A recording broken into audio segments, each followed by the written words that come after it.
Je vous disais, on poursuit notre tournée un petit peu partout dans les municipalités desservies par TVRS. Puis là, on s'en va à Boucherville, parce qu'à Boucherville, oui, le maire Martel a été réélu sans opposition, par acclamation, comme 5 ou 6 de ses conseillers. Cela dit, il y a 3 postes en élection. Il y en a un dans le district numéro 5 et celui qui souhaite occuper ces fonctions, c'est Michaël Léveillé, qui est candidat indépendant à Boucherville. Il est avec nous. Bonjour, Michaël Léveillé. Bonjour, M. Laramie. Merci de l'invitation. Ça fait plaisir, voyons. On essaie de faire une bonne tournée et d'être équitable aussi un peu partout dans les municipalités qu'on dessert pour justement permettre à nos téléspectateurs d'avoir une bonne idée de ceux et celles qui sollicitent leur vote. Alors, vous voilà donc candidat dans le district La Seigneurie, c'est le district 5. Exact. Boucherville. Juste avant l'entrevue, vous me rappeliez que vous avez déjà été candidat à Boucherville, ce que j'avais oublié, je vous l'avoue, 2 fois. Oui, à 2 reprises. En fait, en 2009, j'étais résident du district numéro 5, La Seigneurie. OK. Et je me suis également présenté en 2013 comme candidat indépendant. Donc, c'est 2009, il y avait plusieurs équipes. C'était de mémoire la première élection de Jean Martel. Oui, exactement, qui arrivait sans expérience. Absolument. Hein? Exact. Complètement vert. Non, c'était le cas de le dire, parce que je me souviens de ces affiches qui étaient vertes. Exact. Ouais. Moi, je siégeais à la Maison des jeunes à ce moment-là avec Dominique Lévesque, qui était président et moi vice-président. Qui était son conseiller municipal. Et c'est là qu'on a démissionné en bloc pour aller se présenter l'un contre l'autre. Ah oui? En 2009, exactement. OK, vous étiez contre Dominique Lévesque. Oui, exact. Avec l'équipe de Armand Lefebvre. Oui, Armand Lefebvre, qui m'avait recruté, comme j'étais à la Maison des jeunes. Moi, j'étais un jeune qui était dynamique. Et là, Puis lui, il était dans la Légion canadienne. Exactement. Ouais, okay. Et l'expérience aussi m'a amené qu'avant que j'habite à Boucherville, là, parce que ça fait 17 ans que j'habite à Boucherville, j'habitais dans d'autres municipalités. J'ai toujours été impliqué dans le milieu des jeunes, soit des chambres de commerce, jeunesse, à Drummondville, à Sherbrooke. J'ai eu un bon parcours, donc ça a été alléchant de me présenter. OK. Puis la deuxième fois, vous me dites, c'était en 2013. Oui, en 2013, comme candidat indépendant. La parenthèse, c'est qu'on avait... Encore contre Dominique Lévesque? Non! Cette fois-là, par contre... contre l'équipe Martel, parce qu'on avait l'équipe Martel. Mais on avait Francine Crevier-Bélair à ce moment-là, qui était dans l'équipe de M. Martel. De M. Martel, qui avait démissionné de son équipe, qui s'était présenté à la mairie. Correction, qu'elle avait voté contre le budget et contre... En fait, comme elle avait voté contre, elle s'est faite mettre dehors du parti. Et c'est là qu'elle dit, moi, je vais me présenter à la mairie. C'est là que moi, j'ai été intéressé de me représenter comme candidat indépendant, mais dans le district numéro 2, parce que je l'habitais. OK. Et là, 3e essai. Jamais 203. Jamais 203. Vous voilà donc dans le district 5 cette fois-ci. Je disais le district de la Seigneurie. Oui. C'est un district que vous habitez. Oui. Et je vois sur votre pamphlet de campagne que vous faites un point d'honneur de dire que vous habitez votre quartier. Vous habitez votre quartier. J'ai toujours, dans 2009, 2013, puis en 2025, j'habite mes secteurs. Moi, je pense que c'est important lorsqu'on vient solliciter la confiance des citoyens pour un vote, bien, du moins d'habiter le secteur. Mais évidemment, mon opposant, M. Desmarais, qui habite dans le secteur 2, on a eu Raouf Apsi qui a quitté pour le 7. Qui a fait un changement. Il y avait une opportunité de se présenter. Bien, c'est sûr que moi, j'ai été un peu le casseur de party parce que lorsqu'on avait déposé la candidature, j'ai avisé M. Martel. J'ai dit, M. Martel, je me présente, je veux qu'on fasse ça dans le respect, la collaboration, etc. Et là, il m'a dit, oh oui, dans quel secteur? Ben, j'ai dit, la Seigneurie. Il dit, oh, il dit, M. Desmarais ne sera pas content. J'ai dit, c'est la démocratie. De toute façon, il y en aurait eu un qui n'aurait pas été content, peu importe le quartier. Exact. Puis à partir de là, bien évidemment, je pense que la proximité qui est véhiculée par l'équipe en place, par moi, c'est la proximité. Puis je pense que c'est important quand on promène notre chien, on va dans les secteurs, mes enfants vont à l'école, la broderie, on se croise. C'est sûr qu'on va se recroiser. Et je ne veux pas être présent juste aux 4 ans, je veux être présent annuellement. Il y a des rues qui sont fermées l'été pour les fêtes de quartier, fêtes de voisins. J'apporterai mon maïs pour aller me présenter. Il faut être de proximité. C'est quelque chose de nouveau que j'ai comme idée et qui m'anime d'être présent dans le quartier. Parce que vous dites dans vos publicités, dans votre programme électoral, que vous souhaitez que plus de proximité, du dialogue, un volet participatif, vous voulez être à l'écoute des citoyens. C'est pas nouveau, là, comme orientation. C'est pas nouveau, mais ce qui arrive, c'est quand on le dit puis l'exercer. Parce que, tu sais, un 5e mandat sans élu par acclamation, moi, je fais mon porte-à-porte, là, 2522 adresses, 4103 électeurs.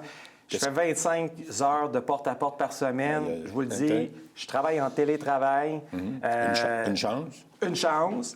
Parce que vous étiez courtier en assurance. Oui, moi, j'ai eu mon cabinet, dans le fond, pendant 11 ans et j'étais ce qu'on appelle dans notre industrie un cabinet indépendant. Okay. Un cabinet indépendant, c'est un courtier... Vous n'êtes pas attaché à aucune compagnie. Non, exactement. Donc, j'ai créé, dans le fond, en 2013, je me suis concentré, dans le fond, dans le milieu des affaires. Et là, j'ai vendu mon cabinet en 2021. J'ai perdu 50 de mes employés qui s'en allaient à la retraite. J'ai acheté un cabinet qui était existant. J'ai fait 5 acquisitions dans ma carrière. Donc, je me suis concentré à me bâtir une réputation. Et à partir de là, je me présente candidat indépendant. Donc, c'est en ligne avec mes idées de dire que je crois qu'à Boucherville, c'est sain pour la démocratie municipale d'avoir un candidat indépendant. Et quand je viens faire le lien de dire qu'imaginez un conseiller indépendant le 2 novembre, bien, alternatif, ouvert, collaboratif, capable de soutenir les projets. Écoutez, M. le maire est connu, est aimé, il n'y avait pas d'opposition. Moi, en déposant ma candidature, ce que je voulais, c'est offrir une alternative aux citoyens qui se disent, bien, ça serait sain d'avoir un candidat indépendant qui va collaborer avec M. Martel, qui va collaborer avec les conseillers. Et j'apporte dans mon CV un bagage d'implication, d'hommes d'entrepreneurs, avec des idées nouvelles. D'ailleurs, j'ai même fait un code QR sur mon feuillet. J'avais même indiqué les lieux, les heures et les dates pour aller voter parce que Poste Canada, il y avait une grève. Il y en a encore une, là. Oui. Il y a une grève tournante, là. Exact. Imaginez, j'ai reçu mes 2 premières lettres depuis un mois, je pense, à la maison hier. Parce que moi aussi, j'habite Boucherville. Puis là, le petit carton jaune, bien, il a été distribué. Fait que, vous voyez, j'étais proactif et je pense que c'est sain de s'asseoir puis de dire un peu comme M. Martel, pour son image, de dire « Ah, j'ai un candidat indépendant, je travaille avec les gens, on travaille tous dans l'intérêt des citoyens. » Moi aussi, je mets sur la table mon CV et ça sera le 2 novembre aux citoyens de se prononcer. Justement, dans cette perspective, qu'est-ce que vous disent les gens? Là, vous dites que vous avez fait beaucoup de porte-à-porte. Oui. Qu'est-ce qu'ils vous disent, les gens, dans le secteur de la seigneurie? Oui. Parce que si on regarde, là, comme dirait l'autre, le big picture à Boucherville, il y a 5 candidats sur 8 qui ont été élus par acclamation. Le maire a aussi été élu par acclamation. Oui.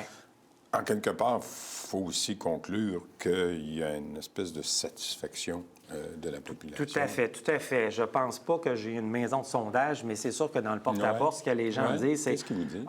Premièrement, c'est on connaît M. Martel, tout va bien. Alors, la deuxième question, connaissez-vous votre conseiller? Non, il n'est jamais venu. Alors, les gens sont habitués de dire M. Martel et son équipe. Premier constat. Deuxième constat, ce que j'ai constaté, c'est de dire non. Monsieur le maire, là, hey, je l'aime pas. Bon, bien, OK. Bon, ça, il y a une partie. Bon, écoute, c'est peut-être pas la majorité. Le troisième constat que je fais, c'est, bien, M. Marcel, ça va super bien. Par contre, ça fait 5e mandat. Ça serait le fun qu'on ait du changement, un autre candidat. Non, j'aime ton aspect, Michael, de venir collaborer. Parce que, tu sais, à Boucherville, on n'est pas comme à Québec ou à Montréal, où est-ce que on a besoin d'avoir une équipe d'opposants, d'indépendants. Puis c'est pas comme le gouvernement provincial non plus. Alors, on aime notre ville. Je vais prendre des décisions sur lesquelles je suis pas mal en train de les vivre. Donc, mon intérêt, comme je ne suis pas lié à une ligne de parti, que je suis indépendant, je peux poser des questions et j'ai pas peur de me faire dire, bien, tu vas quitter le parti. Donc, les citoyens disent, c'est pas bête d'avoir un chien de garde à la table, puis on est convaincu que M. Martel va pouvoir collaborer avec toi. D'ailleurs, il me l'avait confirmé parce qu'il m'a dit, quand j'ai déposé ma candidature, il m'a dit, ah oui, contre M. Desmarais, oui. Ah, bien, écoute, tu ne seras pas content. Oui, mais il n'a jamais vécu d'élection, M. Desmarais, parce qu'il s'était présenté en remplaçant Dominique Lévesque en 2017. C'est vrai. Donc, écoutez, moi, j'offre une alternative, puis je le fais dans tout respect, puis avec mon bagage et tout, puis je suis convaincu, quand je regarde les conseillers municipaux qui sont là, il n'y en a pas qui ont un bagage, mettons, d'entrepreneur comme j'ai. Donc, je pense que c'est comme M. Martel et son équipe qui n'avaient pas d'expérience. J'ai pas beaucoup d'expérience, mais je connais quand même beaucoup de choses pour vous en avoir mentionné. 2009, 2013. J'ai un esprit d'entrepreneur. J'ai bâti mon chalet pendant la pandémie, donc tout le monde est en mode chalet. Donc, j'ai quand même une gestion, j'ai quand même un bagage. Je suis directeur TI dans Solutions numériques pour un cabinet d'assurance qui est quand même 12e au Québec avec 180 employés, 145 millions de chiffre d'affaires. Donc, j'apporte un bagage et je pense que j'ai quand même un candidat qui est quand même une grosse chaussure, paraît, dans l'équipe, là. François Desmarais. François Desmarais. Ben, c'est ça, vous offrez, dans le fond, une alternative aux citoyens de votre quartier comme candidat indépendant, justement. C'est d'abord la différence. Parce que je lisais aussi dans vos commentaires que vous vous dites fiers de la qualité de vie que l'on a à Boucherville. Ben, écoutez, c'est pas un... Tu sais, je veux dire, avant, ce qui était fait avant M. Martel, ce que M. Martel a accompli, tu sais, je veux dire, je pense que les gens aiment notre qualité de vie, c'est sécuritaire. Par contre, il y a des enjeux. Tu sais, le district numéro 5, les enjeux, c'est autour des écoles. On en a parlé dans les entrevues précédentes. La vitesse. On a des rues de prise de cours. Ça va devenir, puis moi, je veux jouer le 2 novembre, quelqu'un qui va poser les bonnes questions au conseil municipal, représenter les gens de mon secteur. Je l'ai dit, on demande un vote, on veut avoir un conseiller qui l'habite, le secteur. Deuxième point, bien, c'est que moderniser, puis, tu sais, les infrastructures, parce que moi, je viens du domaine de l'assurance de dommages, et il est clair, et je ne connais pas l'inventaire qui est fait à Boucherville, mais si les infrastructures ne sont pas mises à niveau, les assureurs ne payent plus. Alors... Et ça cause d'autres genres de problèmes Ça aussi. cause d'autres genres de problèmes. Bien sûr. Évidemment, renforcer les soutiens aux familles vulnérables, c'est sûr que, tu sais, moi, j'ai fait du porte-à-porte, puis il y a beaucoup de personnes qui ont été 40, 50 ans à Boucherville, puis qui disent « Quel, je m'en vais où? J'ai pas de place pour rester. » Donc, c'est un problème. Donc, ça en a un point. Mais évidemment, j'ai un autre point, le passage du train, vous en avez parlé. Le dernier. Le dernier, le train, oui, parce que j'en ai d'autres. Mais le train avec Contrecoeur, on va développer le port de Contrecoeur. Bon, les citoyens, qu'est-ce qu'ils vont faire? Ils vont interpeller leur conseiller municipal. Moi, je veux jouer ce rôle-là et je suis convaincu, dans la négociation puis la discussion qu'on peut avoir avec les élus qui sont là, je suis convaincu que je peux jouer un rôle. M. Léveillé, c'est tout le temps qu'on avait. Merci beaucoup d'avoir été avec nous. C'est gentil. Ça fait plaisir. Je le dis à tous ceux et celles qui passent ici, bonne fin de campagne. Ça s'en vient vite. Merci beaucoup. Merci. On s'en va à la pause. Au retour, c'est Catherine Fournier qui est avec nous, la mairesse sortante, et peut-être bien aussi rentrante de Longueuil. On verra avec elle. À tout de suite.